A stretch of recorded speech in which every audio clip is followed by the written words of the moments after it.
ఆకాశవాణి ప్రాంతీయ వార్తలు చదువుతున్నది కనపర్తి రాణి. ముఖ్యాంశాలు. రాష్ట్ర ముఖ్యమంత్రి వైఎస్ జగన్మోహన్ రెడ్డి ఈరోజు విశాఖ జిల్లా భీమిలి నియోజకవర్గంలో పర్యటించనున్నారు. రాయలసీమలో సాగునీటి ప్రాజెక్టులు ప్రారంభించిన ఘనత తెలుగుదేశం పార్టీకే దక్కుతుందని ఆ పార్టీ అధినేత నారా చంద్రబాబు నాయుడు పేర్కొన్నారు. రాష్ట్ర ప్రభుత్వం క్రీడలకు అధిక ప్రాధాన్యత ఇస్తోందని పర్యాటక క్రీడా శాఖ మంత్రి ఆర్కే రోజా తెలిపారు. శ్రీహరికోటలోని సతీష్ ధావన్ అంతరిక్ష ప్రయోగ కేంద్రం నుంచి ఈ ఏడాది 10 రాకెట్ ప్రయోగాలు చేపట్టేలా లక్ష్యం నిర్దేశించామని షార్ సంచాలకులు ఆర్ముగం రాజరాజన్ పేర్కొన్నారు. ప్రధానమంత్రి నరేంద్ర మోదీ తన మనసులోని భావాలను ఆకాశవాణి ద్వారా దేశ ప్రజలతో పంచుకునే మన్ కీ బాత్ కార్యక్రమం రేపు ఉదయం 11 గంటలకు ప్రసారమవుతుంది. వార్తల వివరాలు. ముఖ్యమంత్రి వైఎస్ జగన్మోహన్ రెడ్డి ఈరోజు విశాఖ జిల్లాలో పర్యటిస్తారు.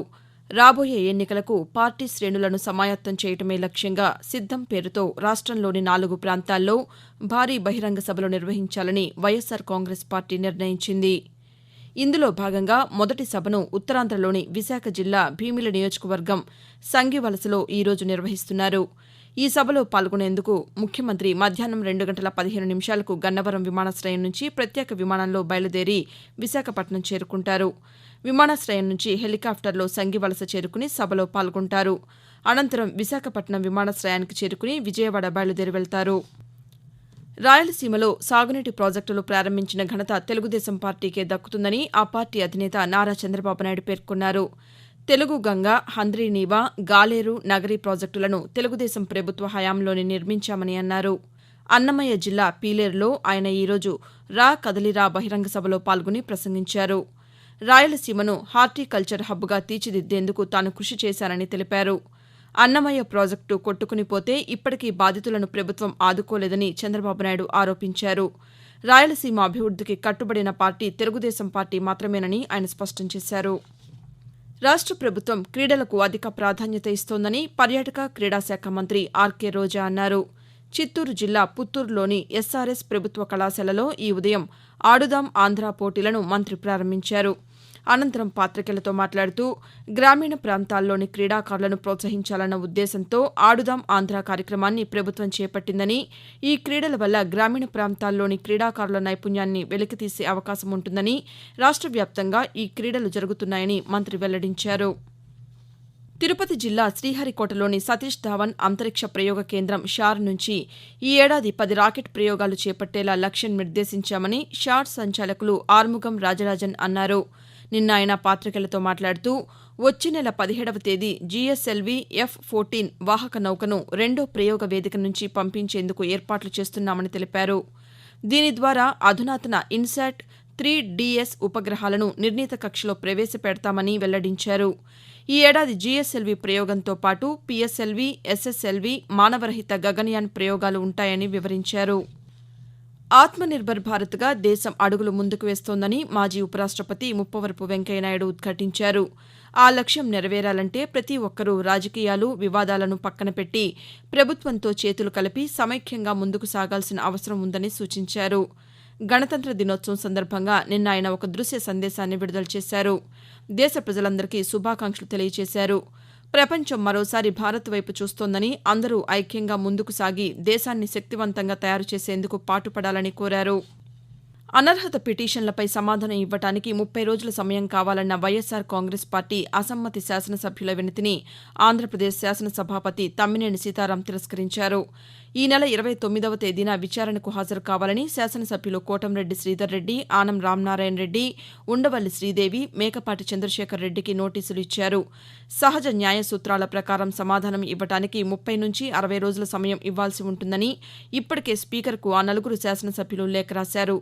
అయితే 30 రోజుల సమయం కుదరదని స్పీకర్ వారికి స్పష్టం చేశారు.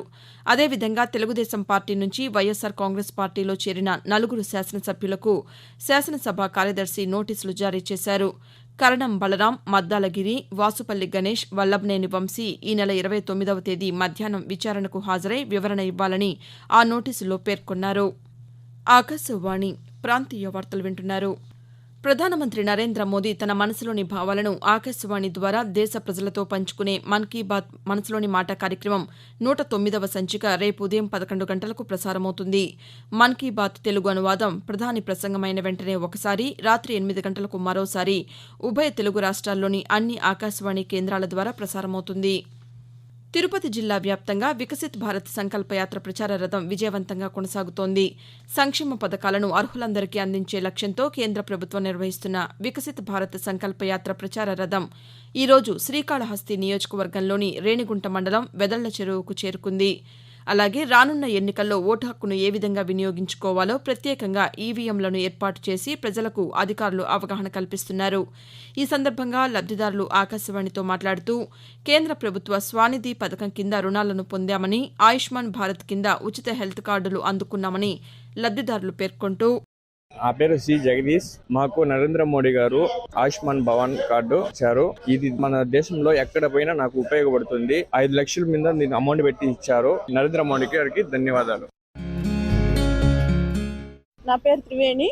నేను పిఎం స్వామినిధి కింద 10,000 తీసుకున్నాను. నేను 1 గ్రామ్ గోల్డ్ బీట్స్ వ్యాపారం చేస్తున్నాను. నాకు అది ఎంతో ఉపయోగపడింది. ఇప్పుడు మళ్ళీ 20,000 తీసుకున్నాము. దాని అయిపోతానే 50,000 ఇస్తామన్నారు. దాని ద్వారా మేము ఎంతో వ్యాపార అభివృద్ధి చేసుకున్నాము. ప్రధానమంత్రి గారికి ధన్యవాదాలు.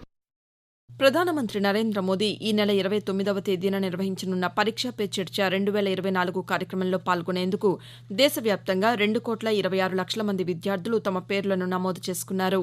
6వ తరగతి నుంచి 12వ తరగతి వరకు విద్యార్థులు, ఉపాధ్యాయులు, తల్లిదండ్రులు ఈ కార్యక్రమంలో పాల్గొంటారు. విద్యార్థులు అడిగిన ప్రశ్నల ఆధారంగా 2,050 మందిని ఎంపిక చేస్తామని కేంద్ర విద్యాశాఖ పేర్కొంది. ఈ ఏడాది ఢిల్లీలోని భారత మండపంలో ఈ కార్యక్రమాన్ని నిర్వహించనున్నట్లు వెల్లడించింది. పరీక్షలు, పాఠశాల విద్య తరువాత భవిష్యత్తు గురించి నెలకొన్న ఉత్సుకతపై విద్యార్థులు ప్రధానమంత్రి నరేంద్ర మోదీతో చర్చించేందుకు గతేడేళ్లుగా ఈ కార్యక్రమాన్ని నిర్వహిస్తున్నారు. ప్రత్యేక ఇంటరాక్టివ్ కార్యక్రమం ద్వారా 4,000 మందికి పైగా ప్రధానమంత్రితో సంభాషించనున్నట్లు కేంద్ర విద్యాశాఖ వెల్లడించింది.